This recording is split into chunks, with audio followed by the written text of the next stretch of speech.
안녕하세요. 오늘은 2025년 11월 5일 수요일 아침입니다. 오늘도 우리가 하나님의 말씀을 보고 또 기도하며 하루를 성령님의 인도하심으로 살아가기를 소원해 봅니다. 먼저 이번 주 암송 구절인 열왕기상 8장 28절 말씀을 마음에 새기며 시작합니다. 그러나 내 하나님 여호와여 주의 종의 기도와 간구를 돌아보시며 이 종이 오늘 주 앞에서 부르짖음과 비는 기도를 들으시옵소서. 열왕기상 8장 28절입니다. 다시 한번 암송해 보도록 하겠습니다. 그러나 내 하나님 여호와여 주의 종의 기도와 간구를 돌아보시며 이 종이 오늘 주 앞에서 부르짖음과 비는 기도를 들으시옵소서. 오늘 함께 묵상하고 기도할 하나님의 말씀은 열왕기상 8장 10절에서 13절입니다. 이 말씀을 천천히 정독하겠습니다. 열왕기상 8장 10절에서 13절입니다. 제사장이 성소에서 나올 때에 구름이 여호와의 성전에 가득하매 제사장이 그 구름으로 말미암아 능히 서서 섬기지 못하였으니 이는 여호와의 영광이 여호와의 성전에 가득함이었더라. 이때 솔로몬이 이르되 여호와께서 캄캄한 데 계시겠다 말씀하셨사오나 내가 참으로 주를 위하여 계신 성전을 건축하여 싸우니 주께서 영원히 계실 처소로이다 하고. 오늘 본문 말씀을 통해서 하나님께서 당신에게 어떤 말씀을 들려주시나요? 특별히 마음에 와닿는 단어나 구절이 있습니까? 열왕기상 8장 10절에서 13절 말씀은 솔로몬이 건축한 성전 봉헌식의 절정에서 하나님의 영광스러운 임재가 나타난 장면을 기록하고 있습니다. 10절에서 제사장들이 지성소에 언약궤를 안치하고 성소에서 나올 때 구름이 여호와의 성전에 가득 찹니다.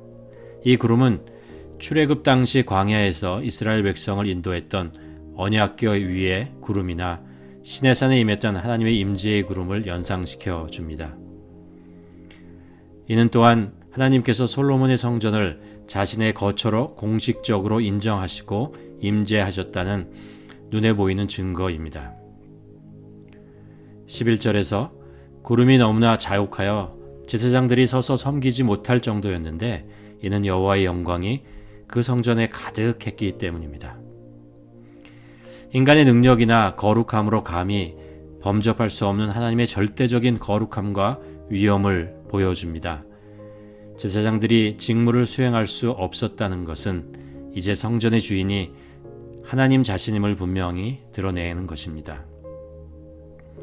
12절에서 솔로몬은 이 광경을 보고 여호와께서 캄캄한 구름 속에 계시겠다고 말씀하신 것을 상기시킵니다.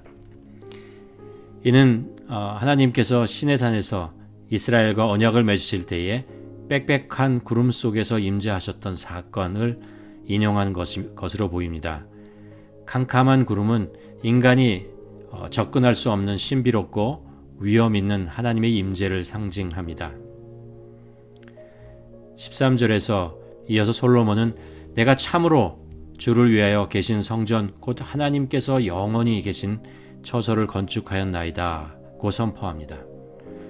솔로몬은 인간이 지은 성전이 무한하신 하나님을 담을 수 없다는 것을 알지만 이 성전이 바로 하나님께서 영원히 그분의 이름을 두시고 백성들과 만나 주시기로 약속하신 처소임을 확신하며 봉헌한 것이었습니다.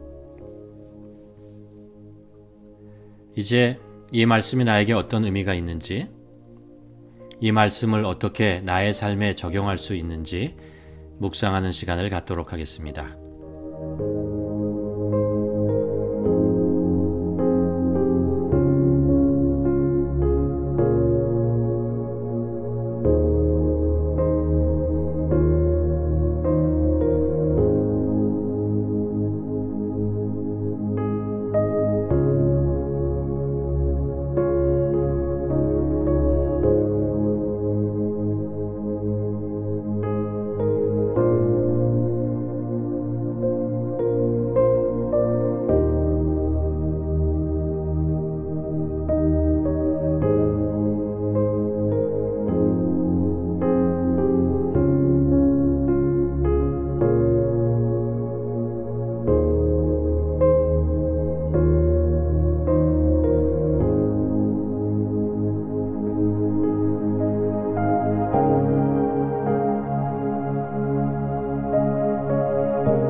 11절 말씀입니다.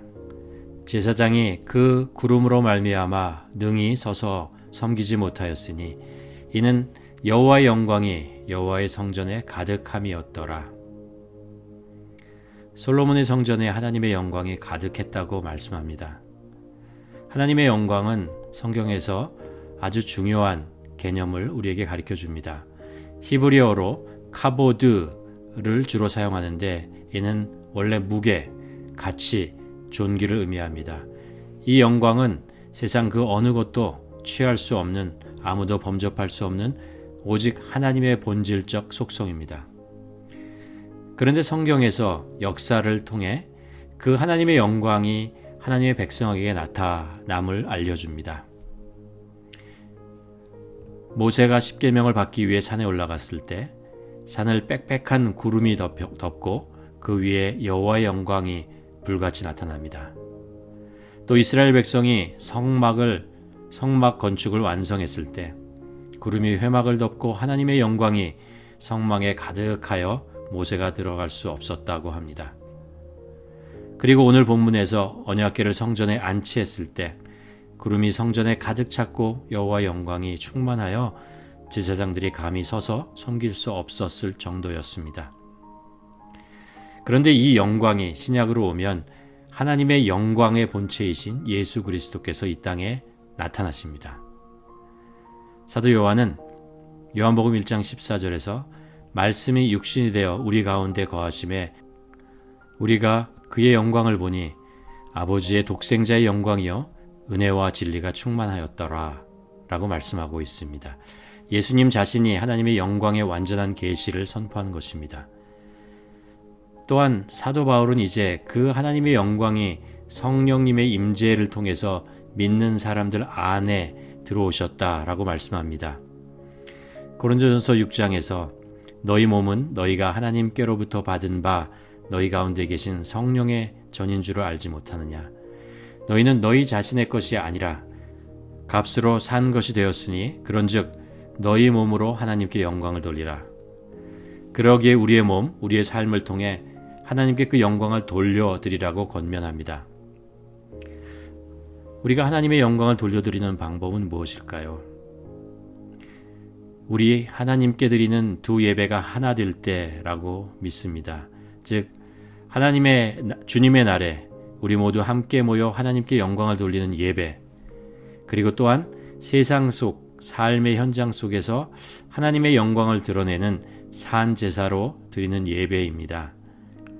바라기는 우리가 드리는 이 두 예배가 동일하게 하나님의 영광을 나타내는 귀한 예배가 되기를 소원해 봅니다. 이제 묵상한 말씀을 가지고 나의 기도를 적어보고 기도하시겠습니다. 주님 안에 머물기를 사모하게 하소서. 21일간 기도하며 하나님의 임재를 더욱 깊이 경험하게 하소서. 우리의 삶의 현장에서도 하나님께 영광을 드리는 산 예배를 드리게 하소서.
이제 함께 중보기도 하시겠습니다.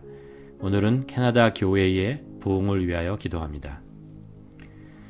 캐나다 땅의 영적 침체를 깨우시고 교회가 회개하고 거룩한 성을 회복하여 강력한 부흥의 역사를 경험하게 하소서. 다음 세대가 믿음 안에서 일어나 캐나다 사회의 빛과 소금의 역할을 감당하며 영적인 지도자로 세워지게 하소서.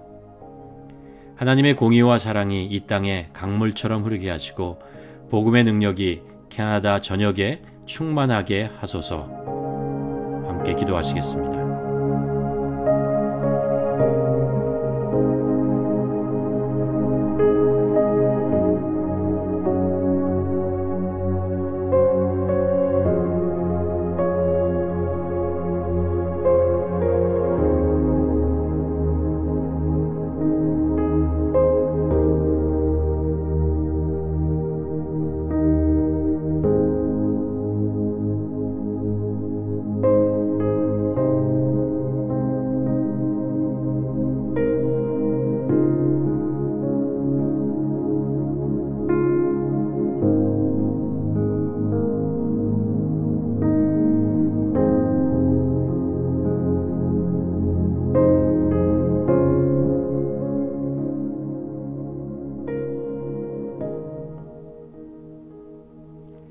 하나님 아버지, 우리의 삶을 통해서 하나님의 영광이 나타나기를 간절히 소원합니다.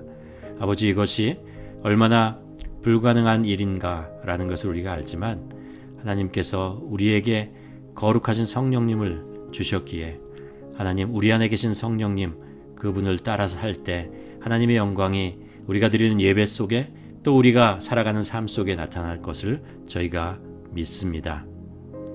하나님, 이런 하나님의 영광이 캐나다에 있는 모든 교회 속에 충만하게 하여 주시옵시고 또 그 교회가 서 있는 지역사회들이 아버지 빛과 소금의 하나님의 영광을 나타내는 삶으로 나타나게 하여 주시옵소서. 예수님의 이름으로 기도드렸습니다. 아멘.